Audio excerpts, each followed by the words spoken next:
Bem-vindos à parte 2 do módulo 2 do curso de programação Java na prática.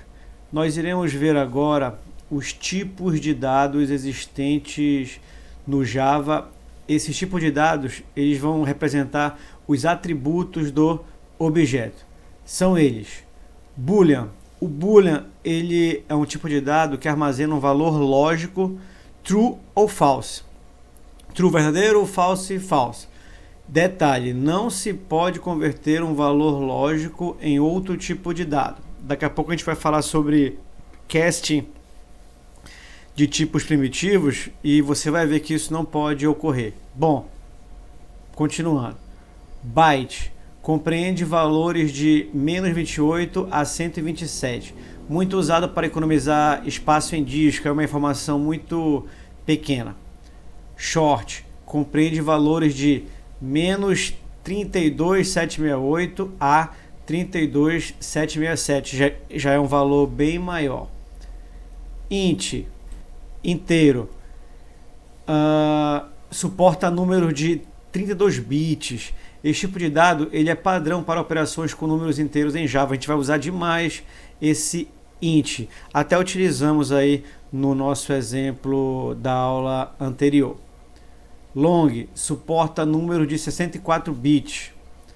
Float armazena números de ponto flutuante, são dízimas, com 32 bits. Para colocarmos um valor com esse tipo de dado, a gente tem que identificá-lo com um F no final. A gente vai ver isso na prática daqui a pouco. Double. O double ele é semelhante ao float, também armazena número de ponto flutuante, dízimas, só que de 64 bits. E assim como o float você tem que identificar com F no final, o double você também tem que identificar com o D no final. Char, criado para armazenar caracteres Unicode. E, finalmente, a string, que armazena texto. Detalhe, a string, o tipo string, é um tipo especial aí, tá? Ele não é bem um tipo de dado, é uma classe. Mas depois a gente vai falar sobre isso, a gente vai usar a string e tal, mas a gente vai ter uma parte da aula só para falar da classe string, ok? Esses são os tipos de dados. Vamos aplicar agora isso num exemplo. Agora vamos fazer alguns exemplos aqui, manipulando as variáveis, utilizando tipos de dados. Volta lá para mim, naquele nosso exemplo, primeiro exemplo que a gente está usando aqui direto. Está aqui na minha tela. Eu vou apagar aqui esse comentário, que eu já falei o que é, não vou precisar dele, tá ok? Vou apagar aqui e vou apagar esses comentários aqui também. Beleza. Salvei.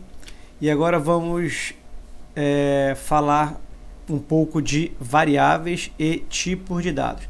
Nesse caso aqui, eu tenho a variável x. Lembrando que int é um tipo inteiro, números inteiros. E aqui na linha 7, relembrando aí, nós temos a variável x, que a gente acabou de declarar, e atribuímos a ela o valor 50. Se eu executar esse código, F11, ele mostra aqui embaixo o valor 50. Beleza. Olha o que a gente pode fazer aqui também nesses casos agora. Agora a gente vai brincar um pouquinho aqui com essas variáveis. Por exemplo, eu posso, isso aqui é muito usado, ó, eu atribuí 50, certo? Eu posso fazer tudo isso só em uma linha. Por exemplo, igual a 50. Olha só, salva e F11 numa boa, entendeu? Então, eu posso declarar a variável e atribuir o valor direto somente em uma linha. Outra coisa, eu posso, por exemplo, declarar uma outra variável aqui do tipo int e atribuir agora o valor de x, ó, certo? Vamos exibir aqui também essa variável y aqui embaixo. Me segue lá. Lembra do siso? Siso, contra espaço, E agora vamos fazer aqui valor de y. Concatenação y. Tanto faz ter o espaço ou não, tá? Aqui nesse caso, ó. Tanto faz ter o espaço ou não. Salvou, Ctrl S, F11, executa. O y agora é 50 também. Se eu mudar aqui o x para 30, por exemplo, agora o y é 30, ok? Dá para a gente manipular aí essas variáveis. Só para treinar um pouquinho, eu podia fazer assim também, ó. O y recebe, o y vai ser igual a x mais 20, por exemplo. O x vale 30, né? Então o y agora vai valer 50, F11. Tá lá, ó, lá embaixo, bem aqui, ó. Ok? Agora, olha esse exemplo aqui, só para a gente mexer aqui com variáveis. No meio do caminho, volta. Aqui na linha 6, eu atribuí a variável x do tipo int, certo? Que é o atributo da variável x, o tipo int. E atribuir o valor 30 inicialmente a ela. Aqui no meio do caminho, eu posso alterar o valor de x, por exemplo. Eu posso colocar 100.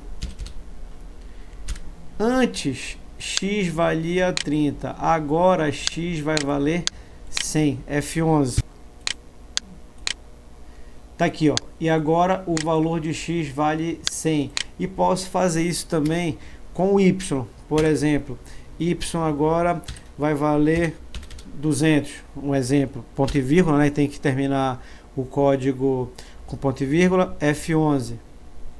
Aliás, salva antes, F11. E agora, ó, então percebe que eles começaram com um valor e agora estão com outro valor. Beleza?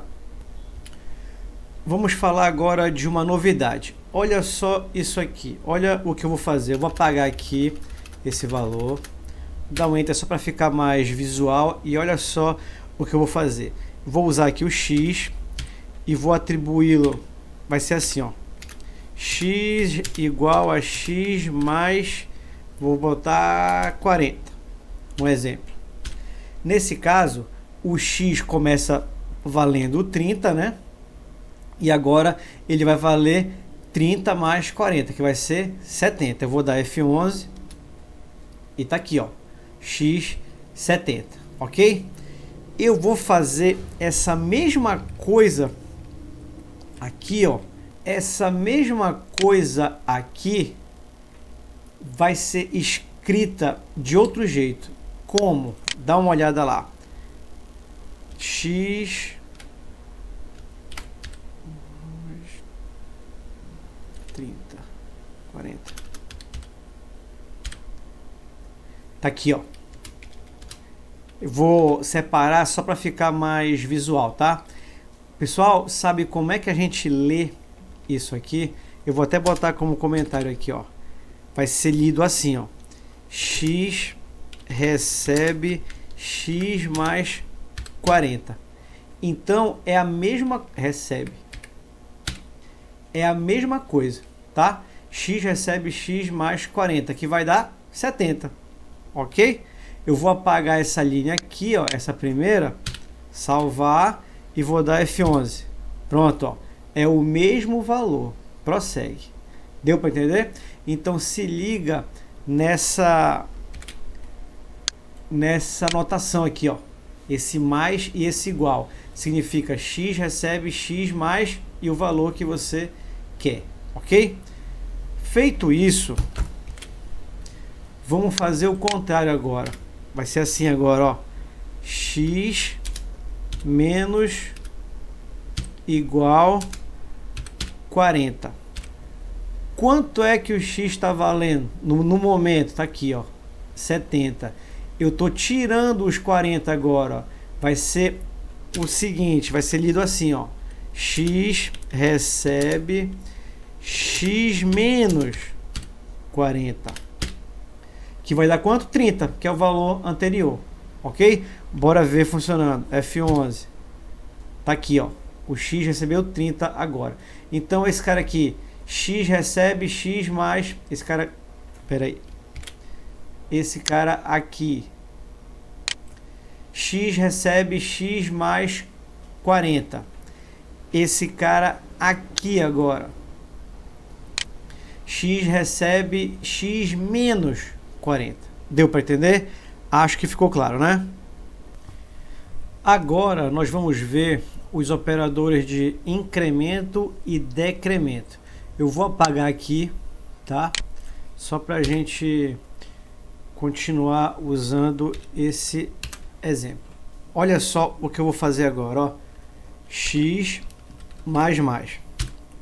O que isso significa? Primeiro, esse cara aqui, esse mais mais, é o meu operador de incremento. O que significa isso?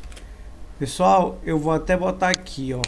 Esse cara aqui, ele vai ser lido assim, ó. X recebe X mais 1. Recebe X mais 1. Então o X vale quanto? 30. Agora com esse X mais mais, ele vai valer 31. Vai aparecer bem aqui, ó, o 31. Ctrl S salvar, F11. Tá aqui, ó. E pronto, ele foi para 31. O que é isso? X recebe X mais 1. O X era 30 e agora ele é mais 1, né? Então vai dar 31, ok? Mesma coisa, o operador de decremento. A gente vai usar muito esses dois caras lá no laço for, mas mais tarde.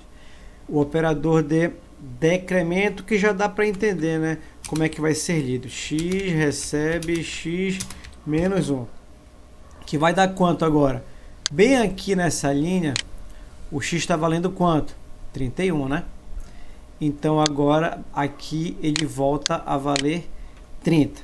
Salva, F11. Tá aqui, ó. O último valor dele agora é 30. Então esses são os operadores de incremento e esse daqui, o operador de decremento. Beleza? Agora nós vamos falar sobre escopo de variáveis. O que é isso? Variáveis nós já sabemos o que é, ó. Tá aqui, ó, a variável x e a variável y, ok? Para eu explicar sobre escopo das variáveis, me acompanha lá, vamos criar uma nova classe, tá? Vamos criar uma classe chamada escopo variáveis. Como é que a gente faz isso? Relembrando como é que cria uma nova classe. Vem aqui no pacote, padrão, botão direito, new class. E aqui dentro você coloca, por exemplo, o nome escopo variáveis, ok? Vou precisar do public static void min, deixa marcado o public static void min e finish. Só relembrando aqui, aí tem os comentários, né, que eu vou tirar aqui, que não vai ser necessário. E agora sim, escopo das variáveis. Me acompanha lá. Bem aqui na linha, vou dar um enter aqui, na linha 4, você cria uma variável contador, tá? E bem aqui dentro, você vai fazer o seguinte, ó, nós vamos criar agora um método public void variáveis, escopo do método e aqui int contador. Eu digitei aqui, agora eu vou explicar. Olha só, primeira coisa, declaramos a variável contador no escopo da classe, ó. Ela tá nessa chave, ó, na chave da classe, no escopo da classe, ok? Bem aqui, pessoal, já adiantando um assunto, vamos falar de método. O que é o método? O método é uma ação, tá? Que normalmente o nome é tido com substantivo, normalmente. E não esquecendo do parêntese, é obrigatório. Abri e fechei a chave, ó. Agora é o escopo do método e coloquei a mesma variável, o mesmo nome, ó, int contador aqui na linha 7, sendo que essa variável contador está no escopo da classe, tá aqui, ó, escopo da classe, e essa variável contador está no escopo do método. O que quer dizer isso? Essa variável contador, pessoal, ela só funciona aqui dentro, ó, só dentro do método variáveis, só dentro da ação variáveis, ok? Então, essa variável contador aqui, ó, da classe, ela pode ser usada em qualquer lugar da classe. Estando aqui dentro do escopo, qualquer um pode usar esta variável.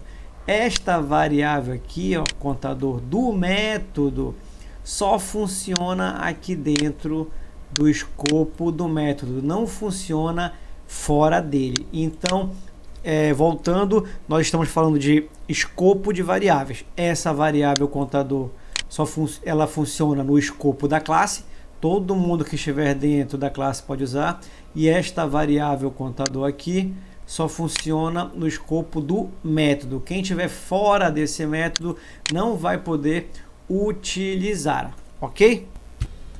Então perceba que essa variável contador aqui, que eu vou chamá-la de variável de classe ou variável de instância, se liga nesse nome, variável de instância, a gente vai usar muito esse termo. Essa variável aqui, ela tem o mesmo nome dessa variável aqui, só que são variáveis completamente diferentes. Essa variável aqui, variável de instância contador, funciona na classe inteira, e essa variável aqui dentro, que tem o mesmo nome, mas ela é uma variável local, ela é conhecida como variável local ou temporária, só funciona aqui dentro do método. Então, apesar delas terem o mesmo nome, são variáveis completamente diferentes, beleza? Estamos andando, hein? Te vejo no próximo vídeo. Tchau!